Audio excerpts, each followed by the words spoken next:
On iOS 9, which is going to be Apple's next major mobile operating system upgrade. It looks like it could be a pretty big deal and have a lot of new features, so in this video, I'm going to tell you what to expect. So, for starters, expect iOS 9 to launch sometime in fall of 2015. It's a timetable that Apple's done in the past, to where they'll show off their new operating system in the summer at WWDC, but then they'll actually unveil it a couple months later. This is a great system because it allows developers to work with the new operating system before it goes live, but it also gets users excited about the new OS before it actually launches. So the first big feature that could be coming in iOS 9 is a more human version of Siri. So Siri's a really great virtual assistant, it's got a lot of functionality, and it's definitely improved over time. In iOS 8 it's its best yet. My favorite new feature is the ability to activate simply by saying "Hey Siri," a lot like what Google's done with OK Google, but there's still a lot of room for improvement. What I really want Apple to do in iOS 9 is to make Siri sound more human-like as opposed to just a robot. It's sort of like what Microsoft's done with Cortana, and it makes your phone a lot easier to talk to and to get information from.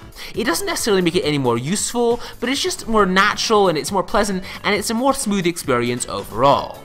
Now the next thing I want to see Apple add in iOS 9 is home screen widgets. So in iOS 8, Apple sort of did a compromise to where they'll allow you to have widgets on your notification center, but not on your home screen, but I think with iOS 9, it's time for Apple to go the whole distance. Yes, widgets can make your home screen look more cluttered, but this is honestly an overdue feature, and just giving the users the ability to add widgets is one thing, but just saying they can't have widgets altogether is another. I mean, users can just make the decision on an individual basis, or they'd prefer to have the extra functionality of widgets or the more clean look of just the simple OS itself. I mean, widgets in the notification center is a sign that Apple's moving in the right direction, and I think that full-blown widgets on the home screen would be a thing that Apple should add in iOS 9.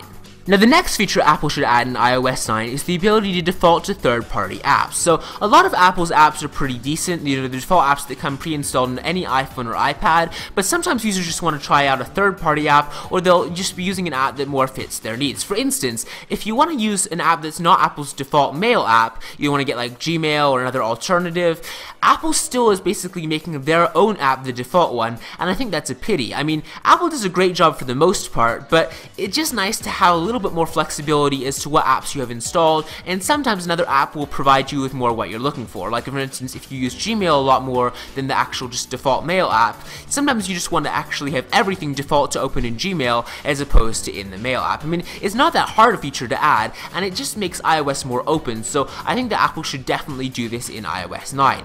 Now while I'm talking about that, another feature that I like to see in iOS 9, I wanted to see this in basically every iOS update to date, and that's just for Apple to give users the ability to hide the default apps that come on the phone. So, a lot of Apple's apps are